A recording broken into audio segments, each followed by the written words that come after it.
noches, hermanos. Saludo a aquellos que nos visitan por primera, segunda, tercera vez, aquellos que son de otras congregaciones.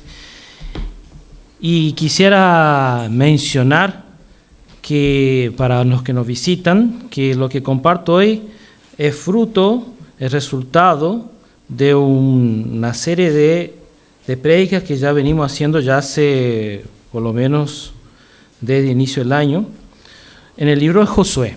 Así que ustedes van a ver un resumen breve, lo que estudiamos hasta el momento, y seguiremos en el capítulo de hoy, ¿sí? Así que el tema principal, el texto principal, es el libro de Josué, ¿sí? Puse ese título para provocarles un poco de humor, porque el tema es serio, ¿no? Pero ese es el texto principal, Josué capítulo 9. Hoy nosotros vamos a hablar de los Gabaonitas. ¿Quién ya escuchó hablar de los Gabaonitas antes de hoy? Ahí 2, 3, 4, nos llegamos a 10, ¿sí? Los Gabaonitas son personajes menores en la Biblia. No se estudia, no se habla mucho de ellos. Hoy usted va a aprender quiénes fueron ellos, ¿sí? Y ya haciendo un repaso un poco de lo que estudiamos en las prédicas anteriores, ya ahí está, tengo que poner el cuadro azul con letras negras. Veremos, hermanos, lo siguiente. ¿Qué estudiamos antes de esta noche? En las prédicas anteriores, las 8 prédicas anteriores a esta. Estudiamos primero que en el libro de Josué narra la historia de Josué en la tierra prometida, mirando la tierra prometida, asumiendo el lugar de Moisés y con un gran desafío, hacer con que el pueblo entrara a la tierra prometida, ¿sí? Ellos sabían que toda esa tierra que estaban viendo era de ellos, pero ellos tenían que tomar esa tierra. Esa tierra no estaba vacía. Era de ellos, pero ellos tenían que conquistar esa tierra. Y ahí en Josué 1:6 están unos versículos que seguramente ustedes ya leyeron alguna vez o tienen en su casa algún cuadro y dice: esfuérzate y ten buen ánimo, ¿sí? Ese texto está en el libro de Josué y son palabras que Moisés dice a Josué delante de ese desafío, ¿sí? También vemos en el capítulo 3 de Josué que ellos tienen que cruzar el Jordán, ¿sí? Josué capítulo 3 vemos que ese pueblo que estaba por conquistar la tierra no era el mismo pueblo que cruzó el Mar Rojo, era otra generación. Una generación que había vivido los recuerdos, las memorias de sus padres. Entonces esa generación tenía una promesa, pero no tenía experiencias con Dios. Y el cruce del Jordán fue una experiencia muy profunda para ellos. No era el Mar Rojo, pero era el Jordán. Y ellos pudieron cruzar el Jordán y repetir esa experiencia de sus padres, de cruzar una barrera natural y entrar a la tierra prometida. Y además reforzar a los pueblos de Palestina de que el mismo Dios que estaba con aquella generación, ahora estaba con ellos también. En Josué capítulo 5, el pueblo es llamado la circuncisión, que nosotros hablamos bastante de eso en la prédica referente a ese capítulo, y mostramos que era un pacto que el pueblo hacía con Dios, un pacto muy privado que vinculaba a su intimidad, pero que los comprometía a servir a ese Dios, ¿sí? En el capítulo 6, después de hacer ese pacto, ellos conquistan Jericó, ¿sí? Y vimos claramente que no eran una muralla, sino 2, ¿sí? Que las 2 cayeron, eran 2 murallas así, más o menos, y cayeron para acá haciendo rampas para que el pueblo de Israel pudiera ingresar a la ciudad, que era inexpugnable. ¿Dije bien? Dije bien esa palabra, yo dije 2 veces nomás, ahora la tercera. Muy bien, entraron a esa ciudad porque los propios muros, que eran sus barreras, sirvieron de rampa para que el pueblo de Israel pudiera subir a la ciudad, ¿sí? Es interesante que cuando hablamos de Josué capítulo 6, yo les propuse un escenario de, imaginen ustedes, Josué hablando, vamos a dar, ¿cuál es la estrategia para conquistar la ciudad? ¿Cómo vamos a entrar ahí adentro? Vamos a dar vueltas en silencio, ¿no? Y así hablando en general, ¿no? Puede parecer, qué bien, ¿no? Pero imaginen ustedes, hermanos, que usted tenga que decir a los hombres de nuestra generación, hombres que quieren conquistar, luchar, pelear, mira, vamos a dar vuelta en la ciudad. Vamos a dar un paseo alrededor de Jericó. Si yo fuera Josué, tendría un poco de temor, porque sé la cara que pondrían hacia mí. ¿Cómo? ¿Cómo dar vueltas? Yo vine para conquistar, para pelear, para luchar. ¿Dar vueltas? Lo mismo pasó también cuando en el capítulo 8, ¿no? Que ya haremos mención. Después de Josué capítulo 6, tenemos la historia de Acán, que es una historia muy triste porque ellos tenían prohibido tocar cualquier cosa que estaba en Jericó, porque Jericó, por los estudios que pudimos hacer, era una ciudad que era importante, pero también un centro de culto. Y nosotros vimos que habían 3 cosas que Acán tomó para sí: oro, plata y una capa babilónica, ¿sí? Y mi duda siempre fue, ¿por qué la capa babilónica era tan importante? Porque la capa babilónica posiblemente estaba relacionada al culto de los dioses babilónicos. Entre ellos, los horóscopos y todo eso, ¿sí? No voy a preguntar acá quién mira el horóscopo. No miren más, por favor. No está bien que miren, ¿sí? Pero el horóscopo viene de Babilonia, ¿sí? Y esa capa babilónica no era una prenda que una mujer israelita podría usar. Ay, voy a pasear, voy a la feria con la capa babilónica. Todos iban a ver. Posiblemente era una capa, era una prenda que se usaría en un culto reservado, privado, como sucedió en Jerusalén tantas veces, ¿no? Hay un episodio, si no me equivoco, en Ezequiel o Jeremías, después quien encuentre pueda mostrar para mí, a donde habla de que abajo del templo se hacían otros sacrificios a otros dioses. ¿Sí? Creo que en Jeremías está eso. Acán condena a su familia a destrucción por haber traído esas cosas a su casa. Y la gran pregunta, ¿por qué la familia tuvo que recibir la misma recompensa de Acán? Porque fueron cómplices. Porque ayudaron a cavar el pozo y a tapar el oro, la plata y la prenda babilónica. En el capítulo 8, él lo vence en la ciudad de Ai, porque por haber derrotado a la ciudad de Ai, preguntaron a Dios qué había pasado. Entonces ahí apareció lo de Acán. Y es interesante que en la conquista de la ciudad de Ai también usaron una estrategia diferente. En vez de atacar la ciudad, era un grupo muy numeroso, el pueblo de Israel, ellos intentan atacar y huyen. Y cuando huyen de ellos, ¿no? Cuando están a mitad del camino, había una emboscada atrás y el pueblo de Ai queda entre los que están en la emboscada y el pueblo de Israel, y así los vencen, ¿sí? Vemos ahí que Dios le da esa estrategia porque el pueblo de Ai ya involucraba una estrategia concreta, ¿sí? Es interesante que Jericó era mucho más difícil que Ai. La propia Biblia lo explica. Pero Ai nos llama la atención. ¿Por qué usar esa estrategia? ¿Por qué Dios no les ayudó de una manera tan miraculosa? Para demostrar que muchas veces nosotros también tenemos que usar estrategia y poner nuestro esfuerzo en las cosas. Dios no hizo un viento, un huracán que pasase por ahí, o tumbó murallas, o provocó una peste, como pasó otra vez más adelante. Con Ai tuvieron que organizarse para poder vencer la ciudad, ¿sí? Es interesante que hay un pasaje en Josué capítulo 8, 18 que dice: entonces Jehová dijo a Josué: extiende la mano que tienes en tu mano hacia Ai, porque yo le entregaré en tu mano. Y Josué extendió hacia la ciudad la lanza que en su mano tenía. Esa lanza, hermanos, era, usando una palabra contemporánea, un gesto de superación, ¿sí? Muchos ya escucharon coach, o ya escucharon, es una palabra muy usada hoy en día, superación. Porque Ai había sido un trauma en la vida de Israel. Y mostrar a la gente, ataquen a Ai, ataquen a esa gente que nos dieron una paliza hace un par de días, era un gesto de coraje que involucró superar a sus propios miedos. Y lo pudieron hacer.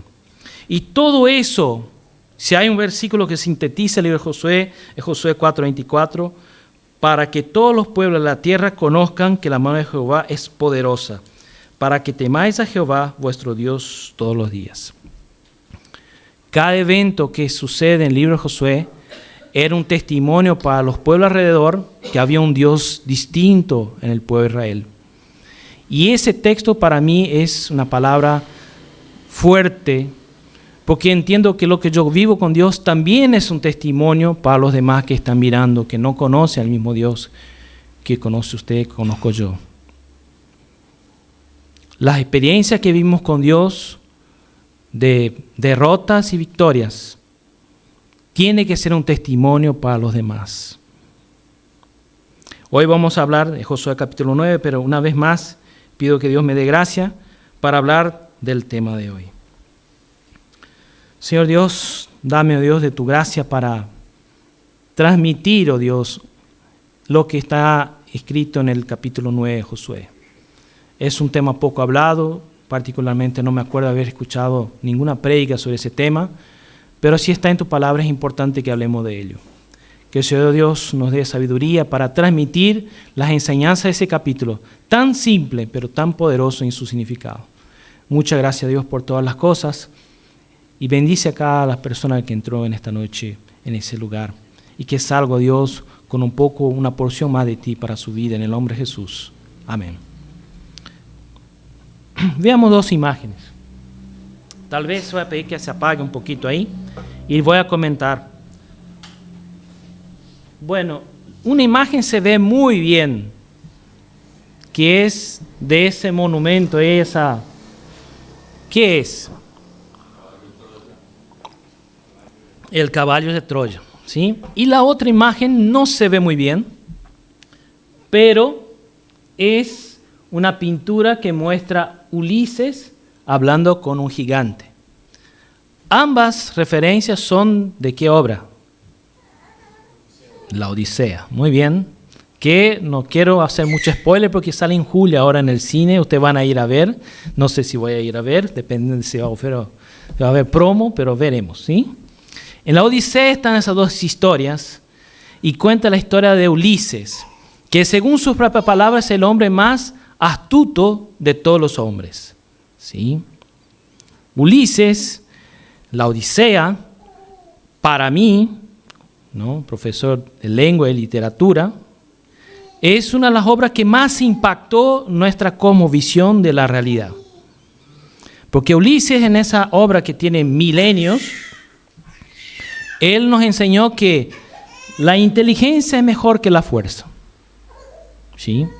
Por supuesto, una inteligencia que está relacionada a la astucia, ¿sí? Porque en el caballo de Troya sabemos que Troya era una ciudad inexpugnable también. No había forma de entrar. Quien miró la película o leyó la Odisea sabe.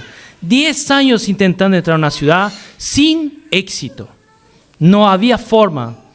De todas formas se lo intentaron. Multitudes de aqueos o griegos, como quieran llamar, no pudieron entrar.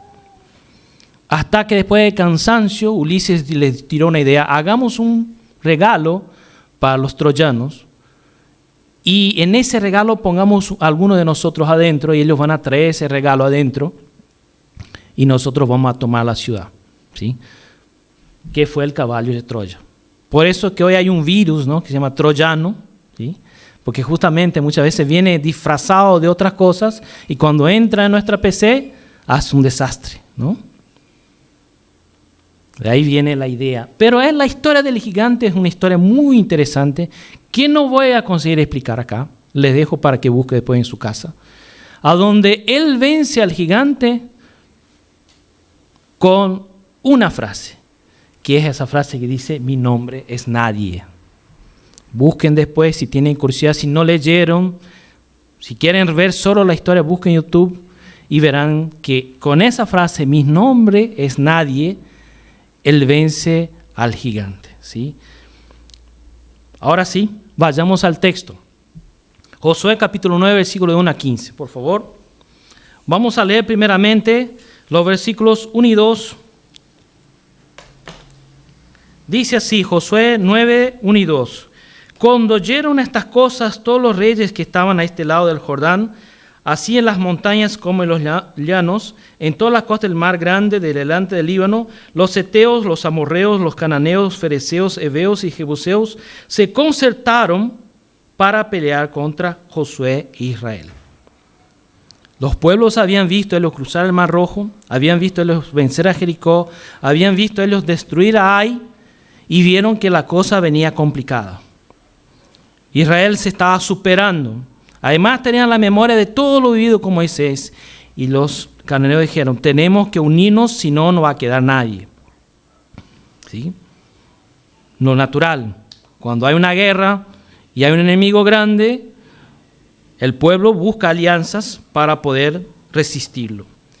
Pero, hubo otro pueblo, que son los gabaonitas, hicieron distinto. Versículos 3 al 13 dice, mas los moradores de Gabaón, cuando oyeron lo que Josué había hecho a Jericó y a Ai, usaron de astucia, pues fueron y se fingieron embajadores, y tomaron sacos viejos sobre sus asnos, y cueros viejos de vino rotos y remendados, y zapatos viejos y recocidos en sus pies, con vestidos viejos sobre sí, y todo el pan que traían para el camino era seco y mohoso. Y vinieron a Josué y al campamento de Gilgal, y le dijeron a él y a los de Israel, nosotros venimos de tierra muy lejana, haced pues ahora alianza con nosotros. Y los de Israel respondieron a los heveos, quizás habitáis en medio de nosotros. ¿Cómo pues podremos hacer alianza con vosotros? Ellos respondieron a Josué, nosotros somos tus siervos. Y Josué le dijo, ¿quiénes sois vosotros y de dónde venís? Y ellos respondieron, tus siervos han venido de tierra muy lejana por causa del nombre de Jehová tu Dios, porque hemos oído su fama y todo lo que hizo en Egipto, y todo lo que hizo a los reyes de los amorreos que estaban del otro lado del Jordán, a Sihón, rey de Hesbón, a Og, rey de Basán, que estaba en Astarot. Por lo cual nuestros ancianos y todos los moradores de nuestra tierra nos dijeron, tomad en vuestras manos provisión para el camino, id y al encuentro de ellos, y decirles, nosotros somos vuestros siervos, haced ahora alianza con nosotros. Este es nuestro pan, lo tomamos caliente en nuestras casas para el camino, el día que salimos para venir a vosotros. Helo aquí ahora ya seco y mohoso. Estos cueros de vino también los llenamos nuevos, helos aquí ya rotos, también estos nuestros vestidos y nuestros zapatos están ya viejos a causa de lo muy largo del camino. Ahí vemos que ellos armaron un plan para hablar al pueblo de Israel, para disimular que eran de un pueblo lejano, ¿sí? Y es interesante que la primera vez que leemos, algo vibra en nosotros. Dice, qué astutos fueron, ¿eh?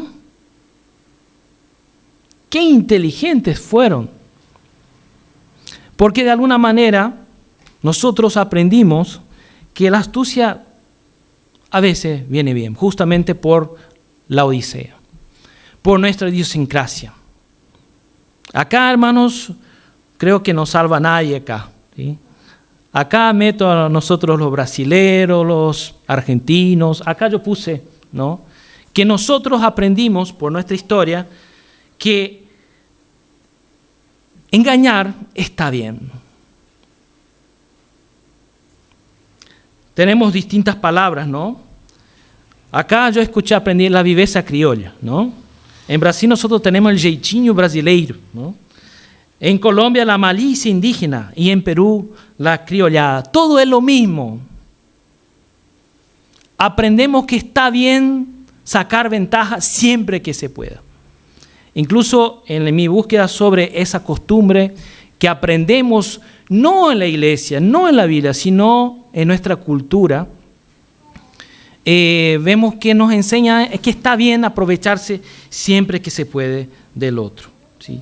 Usar la astucia es bueno, porque la astucia es la forma de vencer a un enemigo más fuerte. Está interesante cuando yo busqué la historia de la viveza criolla, que es una cosa que yo aprendí, tardé un montón, unos 4 o 5 años para entender el concepto, y ahí pude hacer vínculo con el jeitinho brasileiro, ¿no? Fue un concepto que surge en la época imperial, Pues como España era muy poderosa, la forma de superarlos era con astucia. El problema, según la sociología contemporánea, es que eso sirvió en su momento. Y cuando usamos eso con nuestros iguales, estamos corrompiéndonos a nosotros mismos. Estamos tomando ventaja de nuestros iguales. Vemos que Ulises mismo usó de astucia contra los troyanos cuando no les podía vencer, pero no usó con los griegos. Usó contra el gigante porque el gigante era más poderoso que ellos, porque si no usaba de ese recurso iban a morir él y su tripulación. No siguió usando otra vez contra sus iguales. Hermanos, los gabaonitas se aprovecharon de la inocencia de los israelitas. Ingeniaron un plan para aprovecharse de ellos. ¿Y los israelitas qué hicieron? Versículos 14 y 15. Dícelo así. Y los hombres de Israel tomaron de las provisiones de ellos y no consultaron a Jehová. Y Josué hizo paz con ellos y celebró con ellos alianza, concediéndoles la vida, y también lo juraron los príncipes de la congregación. Cayeron en la trampa. No oraron, creyeron en la historia y celebraron una fiesta con ellos. Imaginen ustedes cómo los gabaonitas celebraron esa fiesta, ¿no? Contentos, salvamos a nuestro pueblo. Pero, como dice el dicho, ¿no? La mentira tiene pata corta, ¿no? ¿Cómo dice? Pata corta. Al día siguiente venía la verdad, ¿sí? Y ahora sí, ahí yo puse una imagen del chapulín, porque el chapulín, hermanos, eso también es algo que nos une, ¿no? En Brasil, chapulín, ¿no? Chaves, acá el chavo. ¿Quién no le encanta cuando él hace, no contaban con mi astucia, ¿no? Es divertido. Pero a la vez, si vibra en nosotros eso como algo interesante o divertido, algo no está totalmente bien. Porque vemos que ¿qué pasa? Es un personaje que usa la astucia para superar enemigos mucho más poderosos, ¿no? Porque él mismo no es como otros tantos héroes que tienen superpoderes, ¿no? Sigue el texto, hermano, del 16 al 27. Dice así. A próxima, por favor. Pasado 3 días después que hicieron alianza con ellos, que fue más o menos el tiempo que debe haber durado la fiesta, oyeron que eran sus vecinos y que habitaba en medio de ellos. Y salieron los hijos de Israel y al tercer día llegaron a la ciudad de ellos, y sus ciudades eran Gabaón, Cáfira, Beerot y Kiriat Yarim. Y no los mataron los hijos de Israel, por cuanto los príncipes de la congregación les habían jurado por Jehová, el Dios de Israel. Y toda la congregación murmuraba contra los príncipes. Mas todos los príncipes respondieron a toda la congregación: nosotros les hemos jurado por Jehová, Dios de Israel, por tanto ahora no les podemos tocar. Esto haremos con ellos, les dejaremos vivir, para que no venga ira sobre nosotros por causa del juramento que les hemos hecho. Y dijeron pues de ellos los príncipes: dejadlos vivir, y fueron constituidos leñadores y aguadores para toda la congregación, concediéndoles la vida según les habían prometido los príncipes. Y llamándolos Josué les habló diciendo: ¿por qué nos habéis engañado, diciendo, habitamos muy lejos de vosotros, siendo así que moráis en medio de nosotros? Ahora pues malditos sois, y no dejará de haber entre vosotros siervos, y quien corte leña y saque el agua para la casa de mi Dios. Y ellos respondieron a Josué y dijeron: como fue dado a entender a tus siervos que Jehová tu Dios había mandado a Moisés su siervo, que os había de dar toda la tierra y que había de destruir todos los moradores de la tierra delante de vosotros, por eso temimos en gran manera por nuestras vidas a causa de vosotros e hicimos esto. Ahora pues, henos aquí en tu mano, lo que te pareciere bueno y recto hacer de nosotros, hazlo. Y él lo hizo así con ellos, pues los libró de la mano de los hijos de Israel y no los mataron. Y Josué lo destinó aquel día a ser leñadores y aguadores para la congregación y para el altar de Jehová en el lugar que Jehová eligiese, lo que son hasta hoy. Como yo dije, la mentira no duró mucho. 3 días después, caminando por la tierra prometida, ellos mismos se encontraron con sus familiares, con sus hijos, con sus aldeas, y sus aldeas los recibieron y dijeron, lograron, no nos van a destruir. Y el pueblo de Israel entró en un dilema. Dimos nuestra palabra y ahora no les podemos destruir. La tierra era del pueblo de Israel. Él había vencido a todos, pero por no haber consultado a Dios y dado su palabra, ahora estaban comprometidos con los gabaonitas. Es interesante que cuando sucedió eso, el pueblo vio, ¿y a quién el pueblo fue a hablar? A los príncipes. ¿Cómo? Ustedes, pavos, ¿no? Cayeron en la trampa de esa gente. Yo me pongo a pensar, ¿no? Como príncipe, los príncipes de Israel, ¿no? Bajando la cabeza, qué tontos fuimos. Y la gente. Y imaginen la cara de los gabaonitas, ¿no? Esa risa así escondida, ¿no? ¿Y qué pasa cuando un malestar general, ¿no? Algunos gabaonitas quizás estaban contentos, pero la mayoría no, porque vieron que se aprovecharon de la nobleza del pueblo de Israel. Se aprovecharon de un pueblo que iba muy bien, un pueblo imparable. Josué dice, ¿por qué nos habéis engañado? ¿Por qué nos habéis engañado? Y la palabra de ellos fue muy interesante, porque temimos en gran manera. Tuvimos mucho miedo. Ahora les pregunto, ¿no fue lo mismo dijo Rahab a los espías cuando fueron a Jericó? Si ustedes buscan Josué capítulo 2, 9 a 11, ella dice lo mismo y con mucho más detalle. Nosotros sabemos que ustedes van a tener esa tierra, nosotros estamos muertos de miedo, ya sabemos que el Dios de Israel de ustedes es más poderoso de nuestros dioses, y te pido por favor salva a mi familia, porque por eso te los recibo acá en mi casa.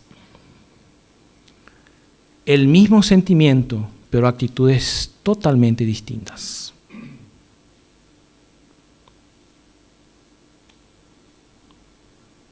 ¿Y qué pasó con el pueblo de Gabaón?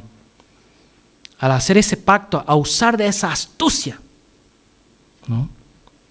Condenaron una generación a vivir llevando agua y cortando leña. Nada en contra, ambas funciones. Pero condenaron a esa gente todas esas ciudades que eran libres de alguna manera a vivir una vida mediocre. Próximo, por favor.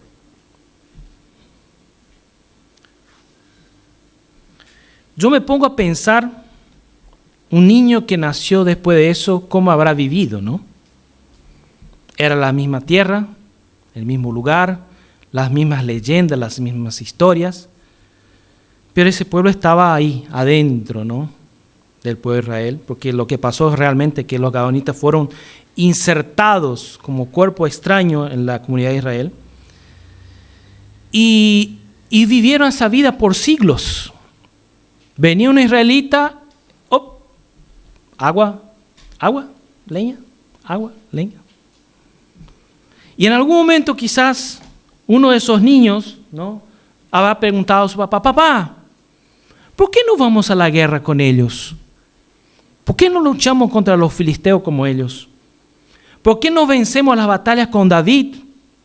¿Por qué no retomamos la ciudad de los filisteos, de los amalecitas, como hablamos otra vez sobre la ciudad de Siclac, ¿se acuerdan? ¿Por qué no, papá? Si nosotros tenemos brazos, manos, ¿Por qué no? Si somos parecidos a ellos, ¿por qué no?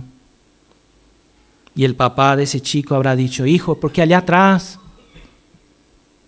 un día engañamos a esa gente diciendo que éramos de lejos, pero mientras éramos de cerca, y nos comprometimos por nuestra vida, por la supervivencia, a ser esclavos para ellos para siempre.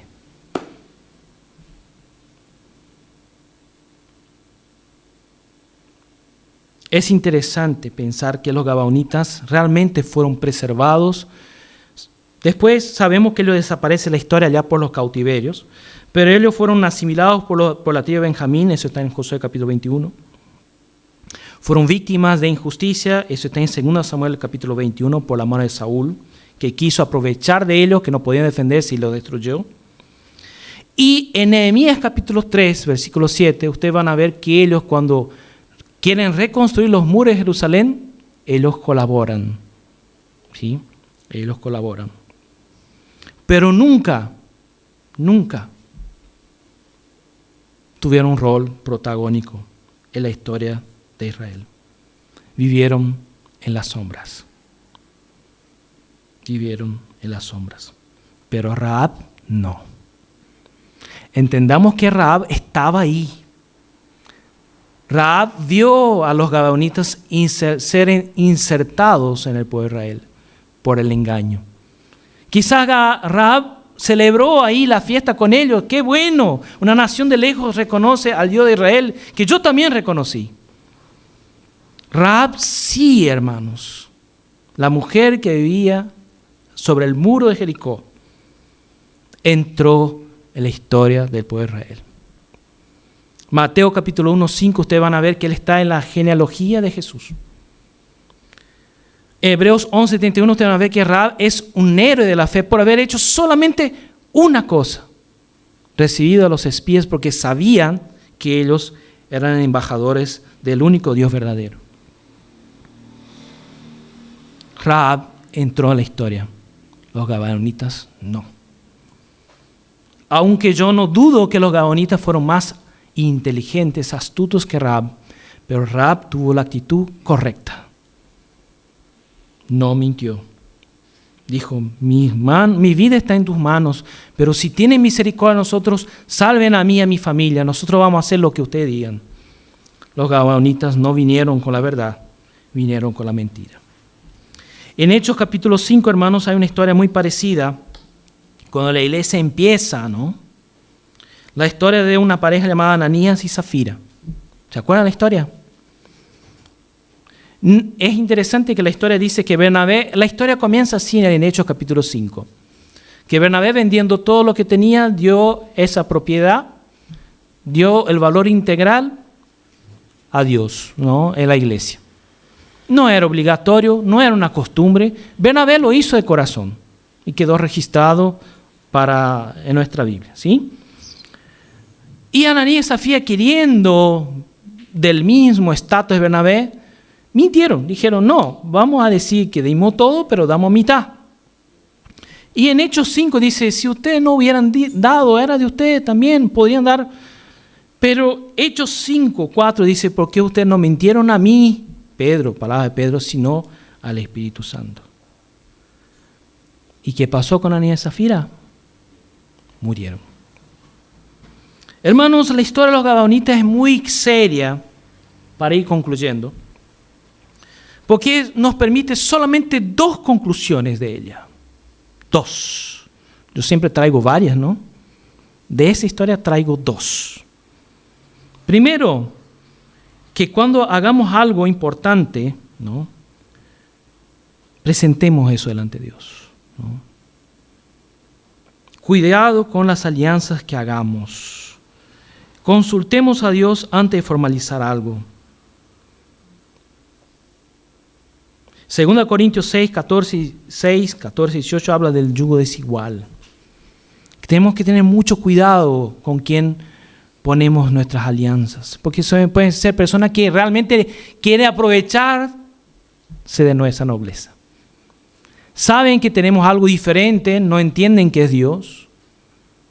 Y nosotros en la ingenuidad, a veces queriendo ayudar, y quedamos atrapados en nuestra palabra, porque la palabra del cristiano se cumple. Se cumple. Porque cuando quisieron fallar con los gabaonitas, ¿qué pasó? Cuando Saúl quiso, no, esa gente no vale nada, Dios vino con mano dura sobre el pueblo de Israel. Eso está, para volver acá al texto, en 2 Samuel capítulo 21 y 22. Pueden buscar. ¿Los gabaonitas fallaron en su palabra? Sí, pero el pueblo de Israel dio su palabra y los prometió proteger y no atacarlos. Hermanos, tengamos cuidado con las cosas, con las propuestas que surgen en nuestra vida. Oremos, presentémosla ante Dios, para que así podamos tomar buenas decisiones y no quedar atrapados en nuestra palabra. Y eso va muy amplio, no va solo a los negocios, va a las relaciones también. ¿Cuántas veces uno escucha historias de personas que tomaron malas decisiones en ese ámbito y tuvieron que cumplir, porque dieron su palabra? El segundo aspecto de Josué capítulo 9 es, ¿y si yo me identifico con los gabaonitas? Puede ser, ¿por qué no? Si mi vida ha sido una vida de no contaban con mi astucia. Si usted sigue ese estilo de vida, te digo que Jacob también vivió así. Mucho tiempo. Prácticamente desde la lenteja que ofreció a su hermano Esaú en adelante, Jacob, toda su historia, y esa historia está en el libro de Génesis, quiso sacar ventaja a los demás. Pero él tenía una carga en su conciencia, porque él había sido llamado a algo más grande. No solo hacia aprovecharse de los demás, sino a un pacto con Dios que había empezado ya con Abraham, a formar una nación poderosa del cual vendría el Mesías, el Salvador del mundo. Jacob un día entendió eso en un momento de profunda crisis, cuando estaba por ver a su hermano que le había prometido matar a Esaú. Y tuvo un encuentro con Dios y luchó con Dios, dice la Biblia, y luchó con Dios. Y como él insistía mucho en sacar una bendición del ángel con el cual estaba luchando, el ángel dijo, bueno, para que aprendas algo y nunca más lo hagas, yo te voy a dejar cojo. Y le dio una patada en un nervio que acá en la pierna, no sé dónde, que le dejó cojo para toda la vida. Usted que siempre sacó ventaja, ahora sepas lo que es un golpe bajo. Y vivió así toda su historia, pero contento, porque de ese día en adelante su nombre más no fue más Jacob, sino Israel. Nunca más sacó ventaja de nadie. Nunca más. Otra persona que vivió así es la mujer samaritana. Juan capítulo 4. Una mujer que en el hecho de buscar agua recurrentemente al pozo, demostró que era vivía en la búsqueda constante de una saciedad que no podía llenarse solamente con agua. En Juan capítulo 4 dice así, vamos a leer Juan capítulo 4 y con eso vamos terminando. Juan capítulo 4.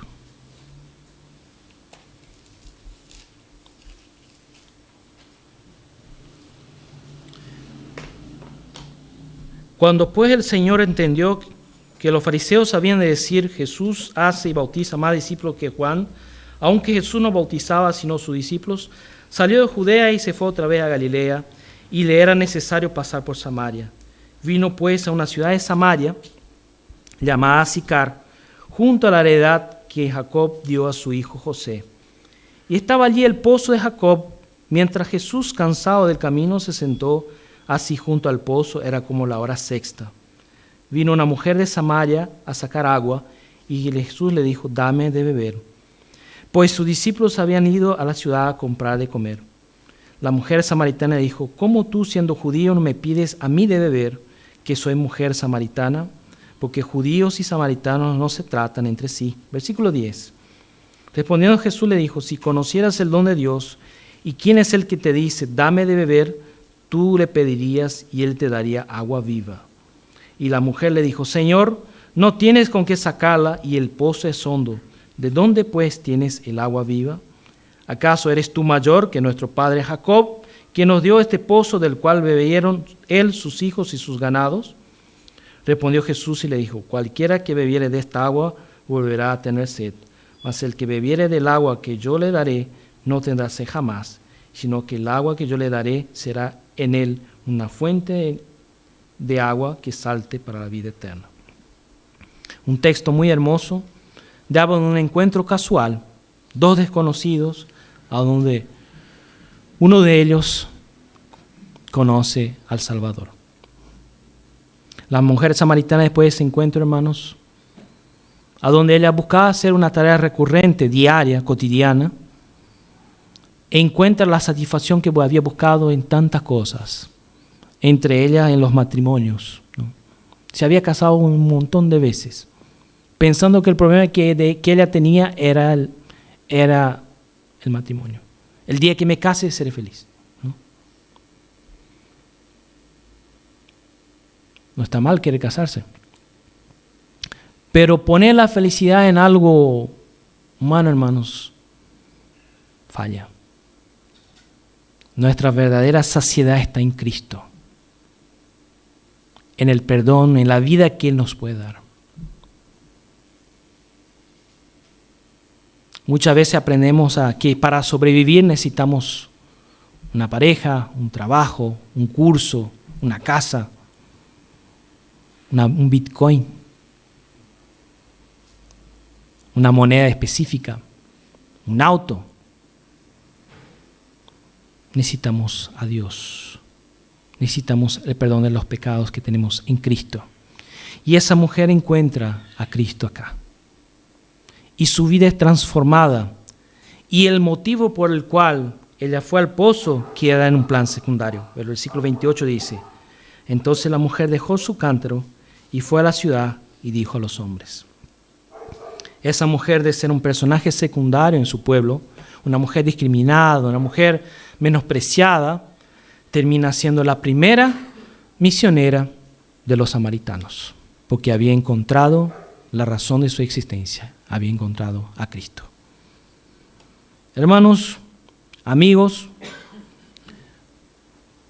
ser gabaonita te permite sobrevivir, pero nunca serás protagonista. El temor debe llevarnos a encarar a Dios de frente y decir, acá estoy, Dios, ese soy yo, pecador, astuto, mentiroso,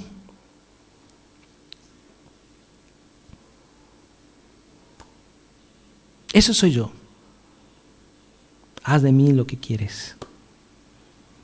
Y yo estoy seguro, si usted tiene el coraje suficiente, Dios te va a hacer como Rahab, te va a meter en la historia. Te va a hacer un personaje no secundario de lo que Dios viene haciendo en la historia. Quisiera que bajemos nuestra cabeza en ese momento. Un mensaje duro, pero estaba en la secuencia de los textos que teníamos pensado tratar. Entiendo que el libro de Josué, hermanos, es un libro muy contemporáneo que nos lleva a tener un compromiso con Dios más que sobre todas las cosas. Y entender que nuestro compromiso con Dios es un testimonio a los demás. Y también es una oportunidad para arreglar las cosas con Dios. Si usted quiere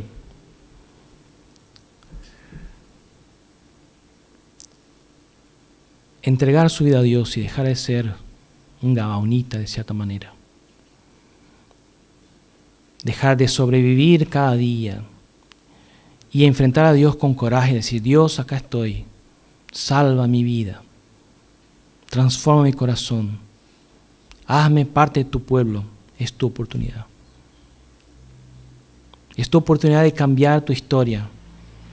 No seguir mintiendo a Dios, Porque usted puede mentir a mí, yo puedo mentir a usted, no podemos mentir entre todos. Pero a Dios nadie miente. Y Dios te da una oportunidad de tratar con Él y entregarte a Él y ser transformado como Rahab fue transformada. Es tu oportunidad. Si usted entendió eso, levante su mano, quiero orar por usted en esta noche. Amén. Amén. Amén. Amén. También quiero extender esa invitación a aquellos que infelizmente no aprendieron a orar en su vida para entregar los temas más importantes de su historia ante Dios y se equivocaron muchas veces.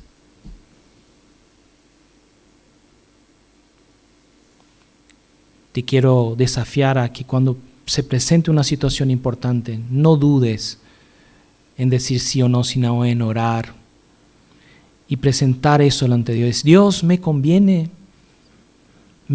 realmente a no guiarse por el impulso, sino por la presencia del Espíritu Santo en tu vida, para que Él te ayude a discernir cuando hay una trampa delante de tu presencia, delante de ti.